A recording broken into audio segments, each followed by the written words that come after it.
ভোলায়া ভালায়া আর কথা দিয়া কতদিন ঠগাইবেন মানুষ।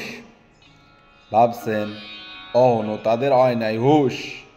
গোছায় গাছায় লন, বেশি দিন পাইবেন না সময়।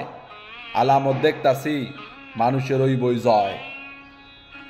কলিমুদ্দিনের পোলা চিঠি দিয়া জানাইছে, ভাই আইতাছি টাউন দেখতে, একসাথে আমরা সবাই। নগরের ধাপ্পাবাজ মানুষের কইও রেডি হইতে, বেদম মাইরের মুখে কতক্ষণ পারবো দাঁড়াইতে। টিকিট ঘরের ছাদে বিকালে দাঁড়ায় যখন যা খুশি যারা কন, কোনোদিন খোঁজ লইছেন গ্রামের লোকের সোজামন কি কি চায়, কতখানি চায়, কয়দিন খায় আর কয় বেলা না খায়া কাটায়। রাইত হইলে অমুক ভবনে বেশ আনাগোনা, খুব কানাকানি। আমিও গ্রামের পোলা, সুত মারানি গাইল দিতে জানি। আবৃত্তি করছিলাম কবি হেলাল হাফিজের যার যেখানে জায়গা কবিতাটি।